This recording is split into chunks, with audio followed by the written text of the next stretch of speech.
Bienvenidos de nuevo a otro video del canal de electrónica, programación y modelado.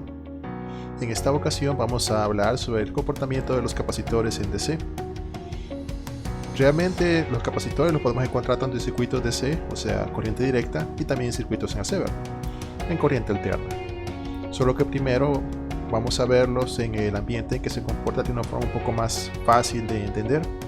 Y después pasaremos a lo que es el análisis en AC en futuros videos, al igual que el análisis AC de los otros elementos como la resistencia e inductores. Entonces, el capacitor usualmente lo simbolizamos como si fuese una especie de placas paralelas que parece que tuvieran un espacio entre ellas, porque precisamente los capacitores están hechos de dos placas conductoras separadas por un aislante. En cualquier lugar que tengamos dos placas conductoras separadas por un aislante, tenemos un capacitor. Ahora, las placas pueden venir de diversas formas. El capacitor puede estar hecho de diversos materiales. Usualmente cuando nosotros hablamos de capacitores escuchamos mencionar cosas como un capacitor cerámico, un capacitor electrolítico, un capacitor de tantalio. Y a lo que hacen referencia al llamarlos así es al tipo de dieléctrico que se encuentra entre las placas conductoras. Entonces, cuando nosotros hacemos referencia o una distinción a un capacitor y decimos eso, entonces estamos refiriéndonos a el tipo de material que está sirviendo de aislante. Las características de cada uno son diferentes, su constante dieléctrica es diferente. La constante dieléctrica está relacionada con lo que es la capacitancia que posee el capacitor, y es un término muy importante realmente lo que es la parte de la capacitancia. Eso es lo que nos interesa del capacitor, ¿verdad? Cuánta capacitancia posee. Ahora, nosotros podemos ver al capacitor como si fuera una especie de depósito temporal de energía. En el capacitor nosotros podemos almacenar una carga y después ocuparla en otra cosa. Ese sería como su uso más burdo, pero también tiene otros usos, tiene múltiples usos en realidad. Pero empecemos viéndolo de esa forma, como que si fuera un pequeño depósito donde nosotros echamos nuestra carga y después esa carga la sacamos para ocuparlo para otra cosa. Entonces nosotros podemos ocupar los capacitores en múltiples áreas. Y ahorita lo que vamos a estar viendo en este video precisamente es algo respecto a su comportamiento. Cuando nosotros tenemos un circuito como este,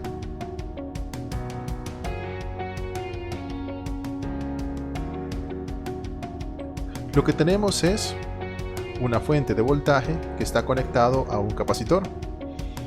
En el instante cero, es decir, yo comienzo a encender todo el sistema, entonces el voltaje de la fuente empieza a subir. Al subir el voltaje de la fuente empieza a mover las cargas hacia el resto del circuito. Entonces el capacitor al principio está vacío, no tiene cargas almacenadas, pero ya cuando se enciende la fuente, entonces las cargas llegan al capacitor hasta que el capacitor llega a tener suficiente carga para tener un voltaje en sus terminales que sea igual al de la fuente. Es decir, llega un punto en el que el voltaje del capacitor iguala al voltaje de la fuente, y cuando eso sucede ya no hay más movimiento de cargas, ya que como los dos tienen el mismo potencial, la misma diferencia de voltaje, entonces no es posible un movimiento de cargas. Pero si en un instante, digamos, venimos y lo que hacemos es abrir el capacitor, digamos que ya está cargado, a tener un voltaje B, y nosotros venimos y abrimos el capacitor, lo que va a suceder es que el voltaje se va a mantener en el capacitor. ¿Por qué? Porque las cargas no se mueven, las cargas se han quedado en el capacitor, han quedado almacenadas. Si yo después conecto este capacitor cargado a un elemento como una resistencia, por ejemplo, lo que va a suceder es que en el primer instante de tiempo la resistencia va a tener también el mismo voltaje que tenía la fuente, porque ese es el voltaje que tiene el capacitor. Y poco a poco, a medida que la carga va saliendo del capacitor y pasando por la resistencia, el voltaje del capacitor va a caer hasta que llega a cero. ¿De qué depende qué tan rápido se carga y descarga? De la capacitancia y de resistencias conectadas en serie en el camino del capacitor. Entonces, esos son los parámetros que indicarían qué tan rápido se puede cargar o descargar un capacitor. Cuando hablamos de capacitancia, hacemos referencia precisamente a qué tanta carga puede almacenar un capacitor. La capacitancia la medimos en faradios. Entonces, cuando nosotros veamos faradios, estamos haciendo alusión precisamente a la capacitancia que posee. El faradio usualmente lo simbolizamos con una letra F. Un aspecto a tomar en cuenta es el hecho que el faradio en realidad es una unidad bastante grande y los capacitores no los vamos a encontrar usualmente con medidas de capacitores de 10 faradios, 20 faradios, 100 faradios, sino que vamos a encontrarlo en valores que son mucho más pequeños. Capacitancias de 10 microfaradios son muy comunes. Entonces, cuando veamos capacitores o estemos ordenando capacitores o vamos a usarlos en un circuito de esos capacitores, vamos a encontrarnos con capacitores de 10 microfaradios, de 100 microfaradios, de 1000 microfaradios, y no es de extrañarse realmente. O sea, el tener un capacitor de un faradio es una carga tremenda y no lo vamos a necesitar usualmente en nuestro circuito. Ahí solamente sería en algo extremadamente grande, ¿verdad? Una central nuclear o algo por el estilo, pero de ahí nosotros no necesitamos esa capacitancia tan grande, solamente necesitamos capacitancias pequeñas para lo que son nuestros circuitos electrónicos. Para las fuentes, por ejemplo, las fuentes de voltaje, usualmente usan capacitancias que están alrededor de los 1000, 2000, 3000 microfaradios y con eso funcionan bastante bien. Tomemos en cuenta que también la capacitancia está relacionada con el tamaño que posee el capacitor. ¿Esto por qué? Porque la capacitancia es una función de las áreas de las placas, de la separación entre las placas y de la constante dieléctrica. Entonces esos términos son los que determinan la capacitancia que posee mi elemento. El área está directamente relacionado con lo que es la capacitancia que posee. Entre más área tenga, más capacitancia poseerá. La separación entre placas está inversamente relacionado con la capacitancia. Entre más cerca estén las placas, es decir, que sea más delgado dieléctrico, va a tener una mayor capacitancia. Pero eso sí, el hecho de que tenga un dieléctrico delgado significa también que el capacitor es susceptible a que en una subida de voltaje el dieléctrico quede perforado y el capacitor pueda ser destruido. Por eso es que no se ocupan dieléctricos que sean demasiado delgados. Y después tenemos lo que es la constante dieléctrica. La constante dieléctrica está relacionado de forma directa con lo que es el valor de la capacitancia. Entonces, si nosotros queremos un capacitor que tenga una alta capacitancia, tenemos que incrementar la constante dieléctrica o el área o disminuir lo que es la distancia. Ya con eso logramos un incremento en nuestra capacitancia. Otra forma de determinar lo que es la capacitancia es a través de la carga que puede almacenar sobre la diferencia de potencial aplicado entre sus placas para poder almacenar esa carga. Entonces, cuando hablamos de capacitores de gran capacidad, estamos diciendo que puede almacenar una gran cantidad de carga con un voltaje no muy elevado o un voltaje muy pequeño. Esta es la fórmula básica prácticamente para lo que es el capacitor. Podemos tener lo que es la constante dieléctrica, el área y la distancia, o podemos tener lo que es la carga que está almacenada y la diferencia de potencial aplicado entre sus placas. Ok. Ahora vamos a pasar a verlo utilizando lo que es LTSpice, el simulador, para poder observar un poco acerca de su comportamiento. Para poder colocar un capacitor, yo presiono simplemente la C y ahí aparece el símbolo del capacitor. Vamos a colocar una fuente. Ya tengo mi fuente, presiono la G para poder colocar en tierra, F3 para empezar a tirar las líneas que unen los circuitos.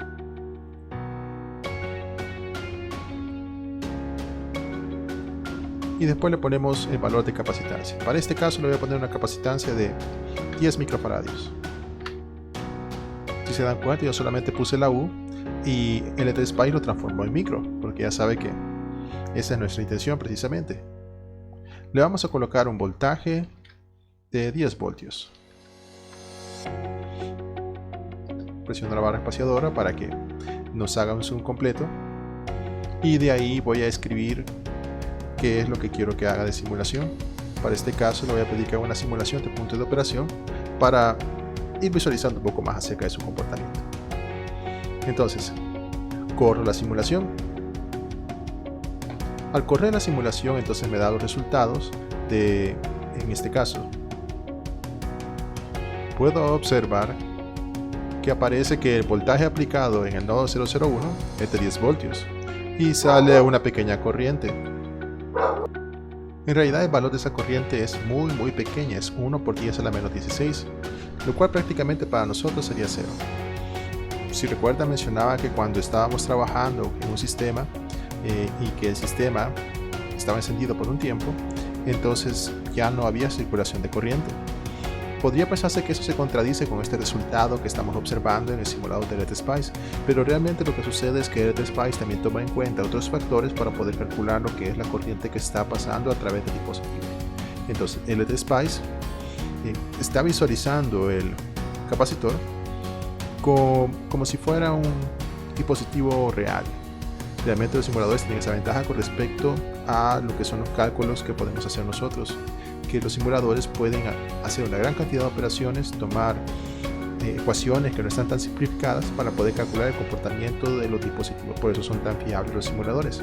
Pero si nosotros queremos medir esa cantidad de corriente ocupando un multímetro o un tester, va a ser muy complicado de poder observarlo. Entonces para nosotros el valor prácticamente es 0. Lo que nos está diciendo es que cuando el voltaje ya está establecido en 10 voltios, está aplicado tanto en el capacitor como en la fuente, la corriente circulante prácticamente es despreciable. Ahora, aquí no se puede ver totalmente lo que es el comportamiento del capacitor.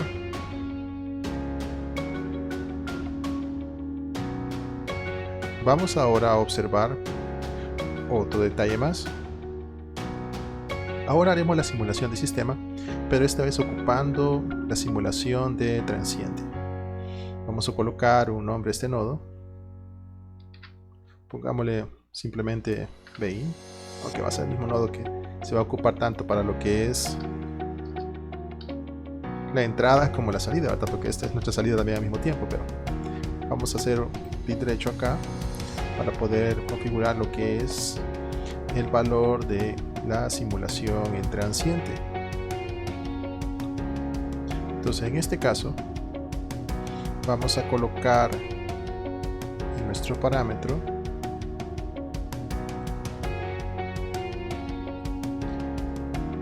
lo que es la configuración para nuestra simulación de transiente. Le vamos a poner el tiempo de paro unos 10 milisegundos y nada más.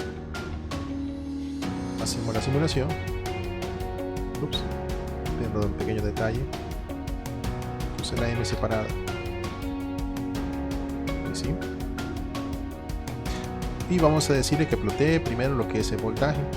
Obviamente el voltaje nos va a quedar en 10 voltios. Ahora le vamos a decir que plotee la corriente.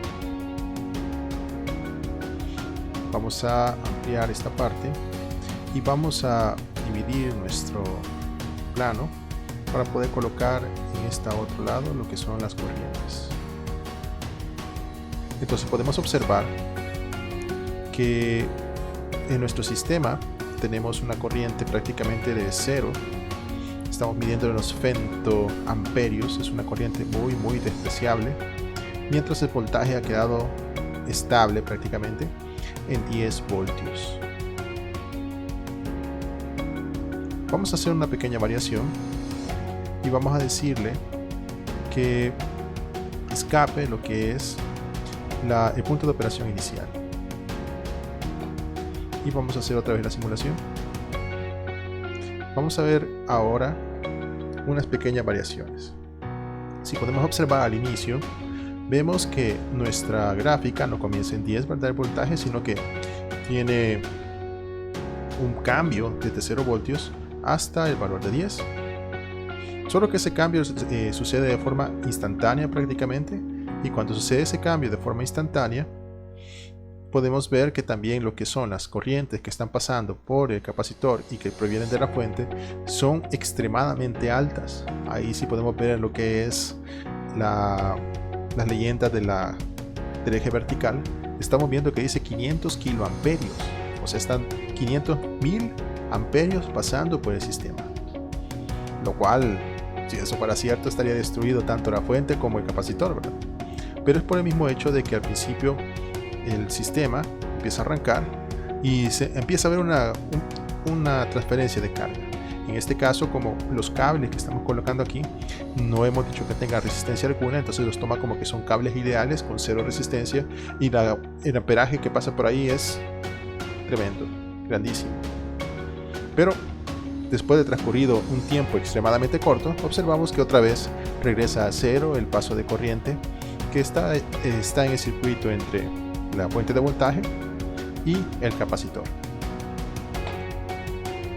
Los capacitores, al igual que las resistencias, pueden estar trabajando en arreglos.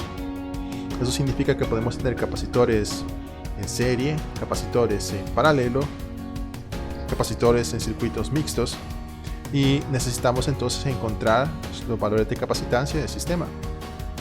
Para poder hacerlo, vamos a encontrar esto un poquito extraño, pero se trabajan quizás en el sentido inverso a como se trabajaba con las resistencias. Cuando tenemos dos capacitores que se encuentran en paralelo, entonces la capacitancia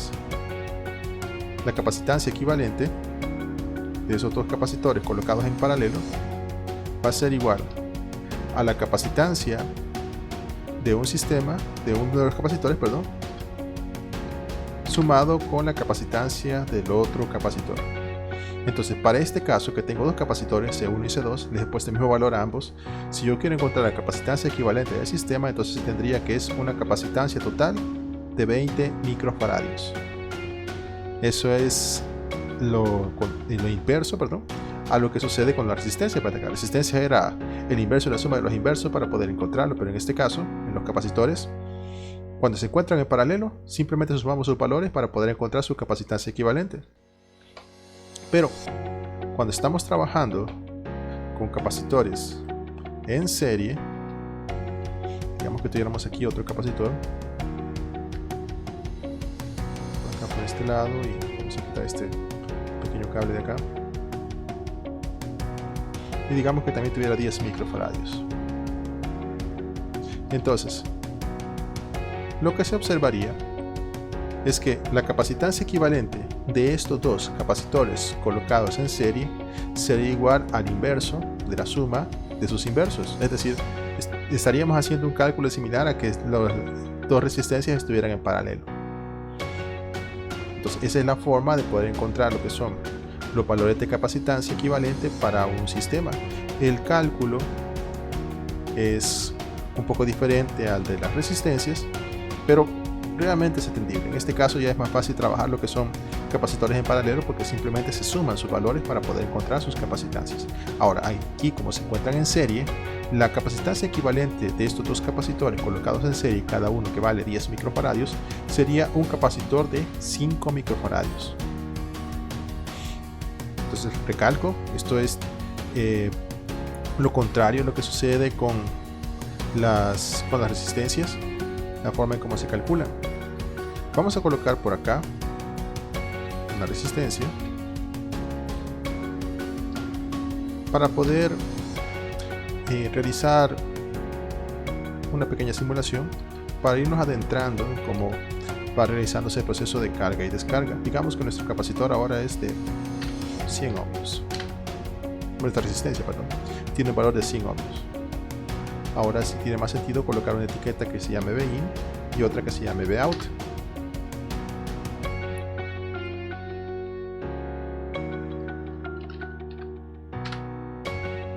Ok, ya tengo mi resistencia y los nodos con etiquetas para poder identificarlos. Corro la simulación. Aquí puedo observar que siempre hay un alza, ¿verdad?, en la corriente que está pasando por la fuente, y después cae. Igual el voltaje cae rápidamente. Vamos a verlo de esta forma. Podemos observar que la corriente del capacitor ahora no está tan elevada como estaba anteriormente. Vemos que llega a un pico de 100 miliamperios y después empieza a bajar. Interesante, observen esto. Si yo quito este capacitor y coloco el cable así y hago la simulación, lo que podría observar es que la corriente que está pasando por mi resistencia va a ser de 100 mA. Vamos a irnos por acá. Entonces sería de 100 mA. Si pueden distinguir en el cursor, ahí pueden ver que tenemos los 100 mA que están cruzando. ¿Eso qué significa? Lo que significa es que en el instante cero, cuando el capacitor no tiene carga, eso se comporta como que si fuera un alambre. Entonces se tiene una corriente máxima, que es como que solamente estuviera la fuente en serie con lo que es la resistencia. Ahí se calcula lo que es el paso de corriente, simplemente dividiendo, ¿verdad?, el voltaje sobre la corriente, y encontramos que son 100 mA. Pero a medida que el tiempo pasa y que se va acumulando la carga del capacitor, entonces el capacitor se comporta menos como un circuito abierto, menos como un circuito cerrado, perdón, y más como un circuito abierto, hasta que llega el punto que ya no hay cruce de carga por el capacitor. Entonces vamos a hacer un clic acá.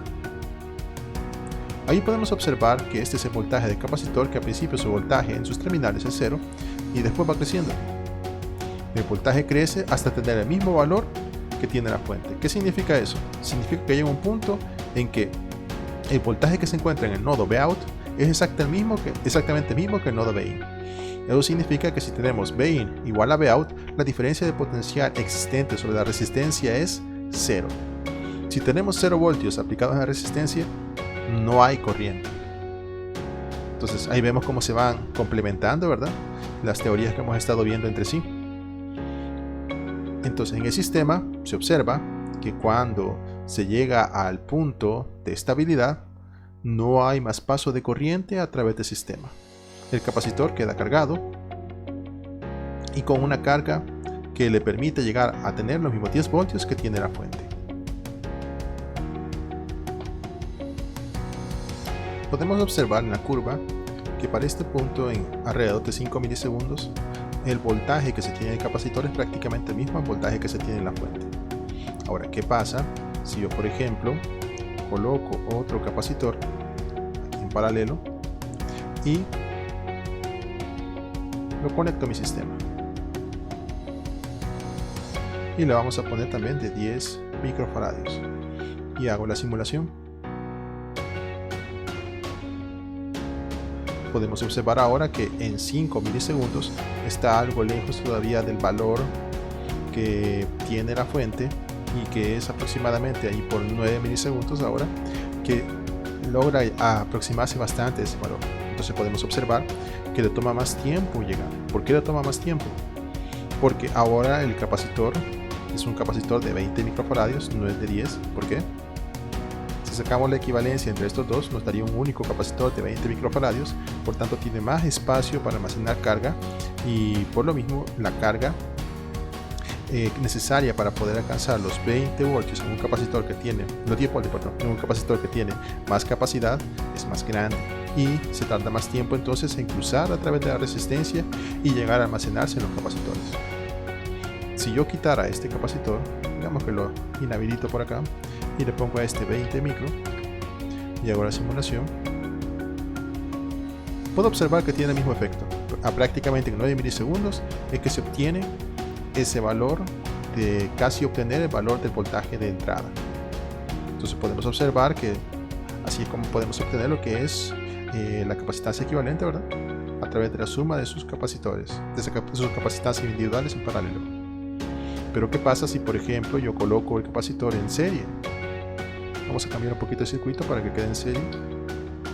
Vamos a cortar este cable aquí y este cable de acá.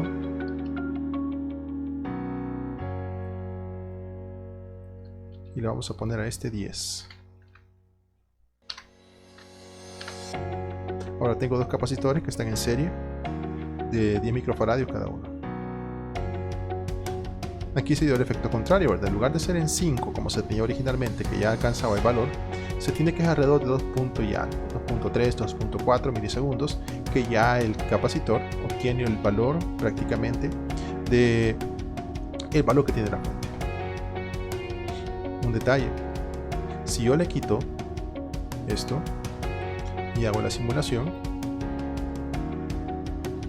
podemos observar que hay diferencias.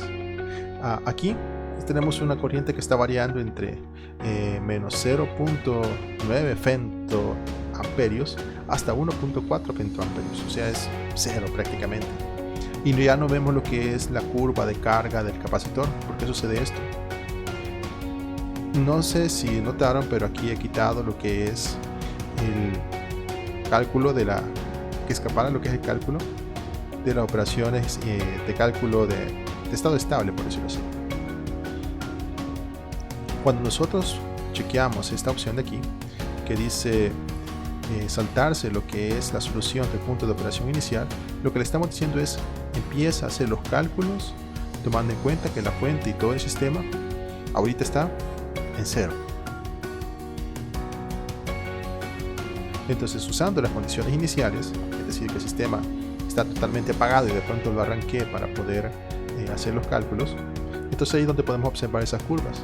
De lo contrario, si yo no marco esa casilla, entonces él asume que el circuito ha estado trabajando desde hace mucho tiempo y que por tanto el sistema ya está estable.